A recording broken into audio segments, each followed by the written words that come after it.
This episode is brought to you by Indeed. Stop waiting around for the perfect candidate. Instead, use Indeed sponsored jobs to find the right people with the right skills fast. It's a simple way to make sure your listing is the first candidates see. According to Indeed data, sponsored jobs have 4 times more applicants than non-sponsored jobs. So go build your dream team today with Indeed. Get a $75 sponsored job credit at Indeed.com/podcast. Terms and conditions apply.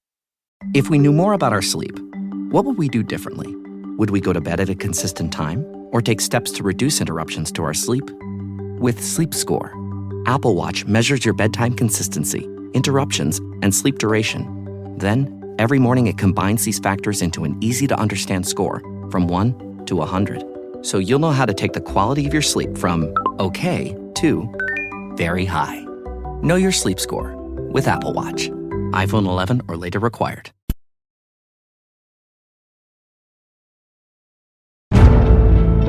Welcome to The Hypnotist, the show that gives you inside access to cutting-edge hypnosis with real clients facing genuine issues. Brought to you by the hypnotherapist demanded by celebrities, CEOs, and even royalty, Adam Cox. These recordings took place live from Adam's clinic in London's world-famous Harley Street. So, get yourself comfortable and enjoy today's episode of The Hypnotist.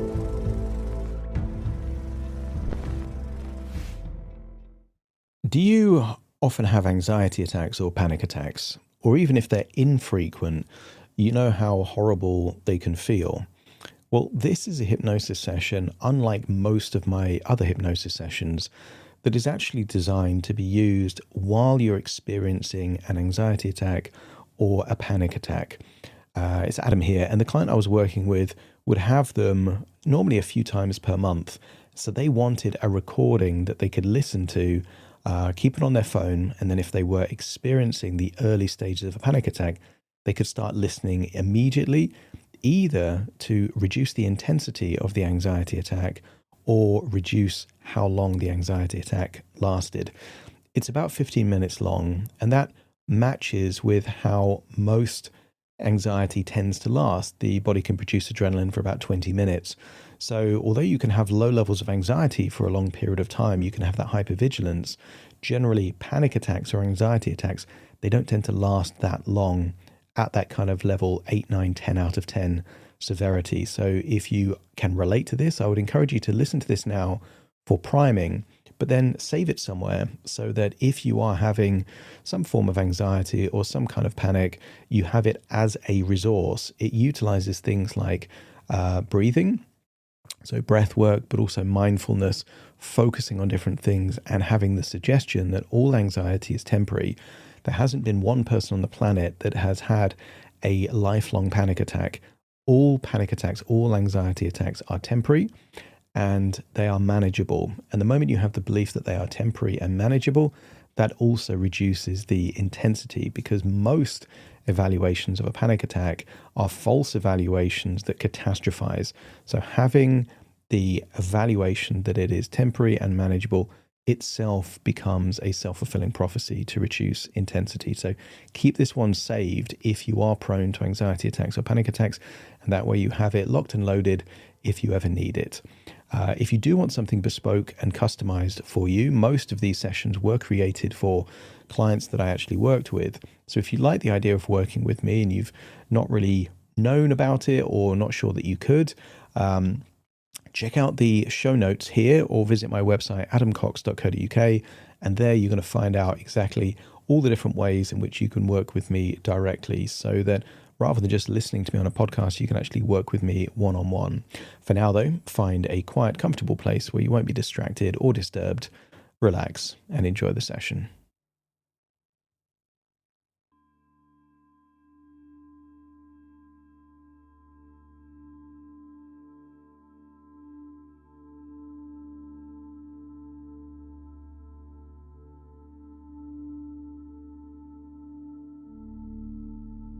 Take a deep breath in. And as you breathe in just in a standard, normal way. And as you exhale, just breathe out at whatever pace you've been breathing. Not faster, not slower, not shallower, not deeper. And as you breathe in and breathe out, I want you to evaluate how you're breathing. Maybe you're breathing from your chest or deep down there in the diaphragm. Maybe it feels that you're breathing in more than enough, or you have a sense that you're breathing in more than you need. And I want you to imagine as you breathe in and breathe out, you start to detach, observe, not trying to force a breath or restrict a breath, just allowing whatever is occurring. And as you breathe in and breathe out, I want you to think of a scale from 0 to 10. 0 represents the absence of any anxiety, and perhaps 1 or 2 is just the low levels of subtle anxiety. You might call that caution, or low levels of vigilance. And then start thinking of 3. Maybe that's nervousness, just an unsettled feeling. And maybe 4 feels like a form of those butterflies in the stomach, but the evil twin. I want you to get a sense that there's a feeling of your body getting ready for something, whether it needs to or not. And I want you to scan your body for any clues. Maybe there's a feeling there deep in your chest. Maybe it feels a sensation moving from your chest up into your throat, maybe up into your brain. But the more you think about this, in that detached, observing way, the more you start to see a pattern that gets it wrong most of the time. The purpose of anxiety is to protect from real dangers and real threats. And as you focus on the sensations in your body, you can't help but assess, is there any real danger? Any real threats? Is it imminent or even probable? And wherever you are on that spectrum, whether it's 3 or 4 or maybe higher, maybe there's already been a sensation of something spreading from your central chest out to your shoulders. A quiet scream of desperation right inside your brain. But I want you to come to the conclusion that all of this is temporary, and that there is a 99.9% probability that this is yet another false alarm.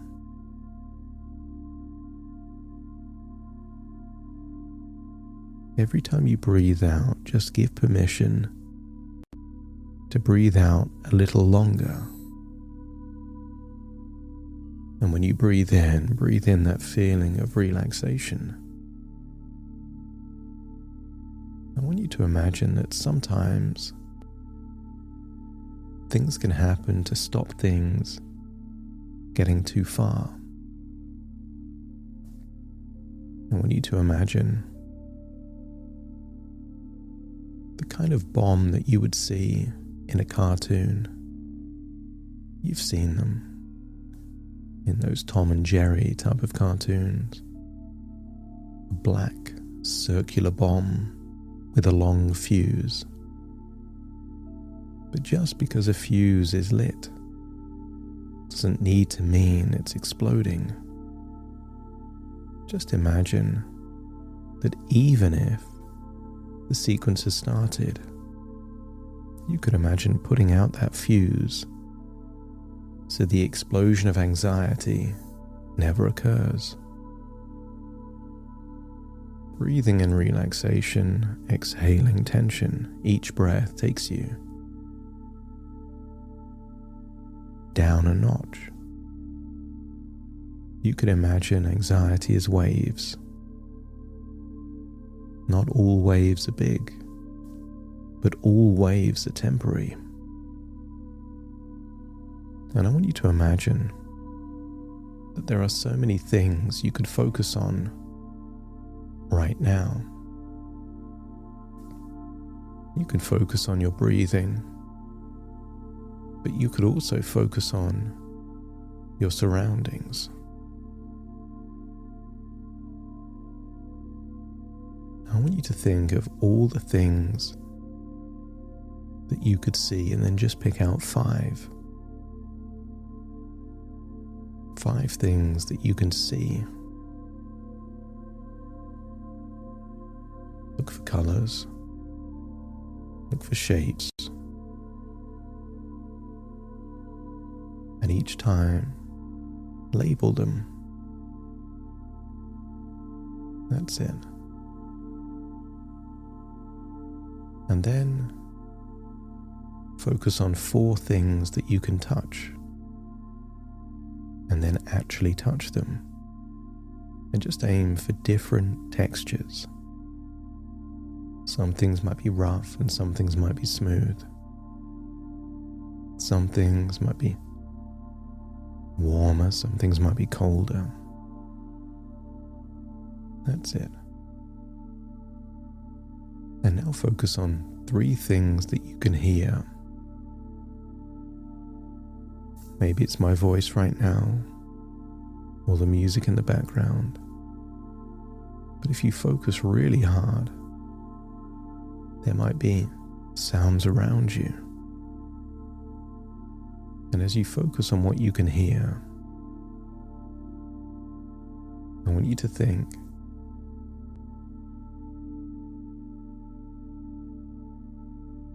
of how your body is adapting. When you break the pattern by directing focus in a different area, where focus goes, energy flows. And see if you can find 2 things that you can smell. It smells harder. You might really have to focus. Maybe it's the subtle smell of a deodorant, a fabric softener used for clothes or sheets. Maybe there's a different smell of an echo of food that was prepared before. Every home has a smell. Sometimes you only notice it when you visit someone else's. 2 things you can smell, and then 1 thing you can taste. Even if that 1 thing is your own saliva. But there may be something close by that has a taste. And if there is, allow yourself to experience that taste.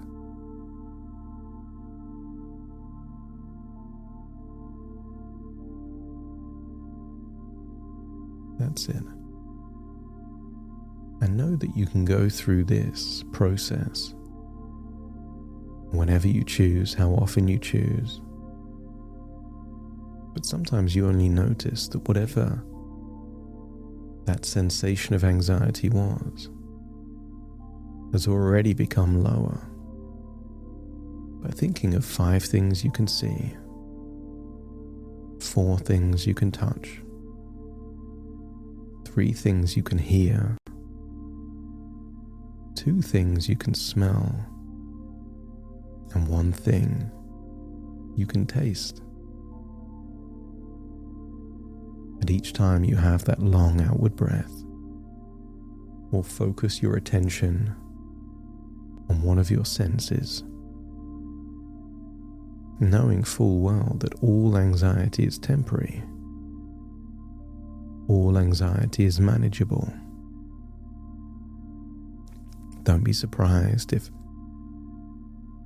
whatever the number was on that anxiety scale is already starting to reduce. It's only a matter of time that even a 10 can become a 9, a 9 can become an 8, an 8 will become a 7, and a 7 will become a 6. And when it's a 6, it will have to go to a 5 and then a 4. And then a 3 is different when it returns to a 3 than if it moved from 1 or 2 to get to a 3. Because you know that the energy in this wave of anxiety is dissipating, so that very soon it will be a 2 and then a 1, and perhaps nothing at all. And whenever you listen to this, you're not dependent on the recording, because the neural pathways are being formed for you to evaluate where you are, evaluate the probability that it's a false alarm, and to use breathing and focus to change your state, making it more and more manageable. Your immune system requires the occasional bacterial or virus every now and then, because each time it defends against a virus, it's better prepared the next time. You will accept the suggestion that each time you feel anxiety, and either dilute it, tame it, or manage it, it becomes easier to manage the very next time. And as you hold that thought, it's time to move from this state, knowing that you can simply listen to this again to reduce the anxiety even more, only if it's required. So take a deep breath in through your nose and out through your nose, and wiggle your fingers and wiggle your toes as I count from 1 to 10 to awaken you. Starting to count. 1, 2, 3, waking up. 4, 5, 6, more alert. 7, 8, open your eyes, open your eyes. 9, 10, wide awake, wide awake, wide awake.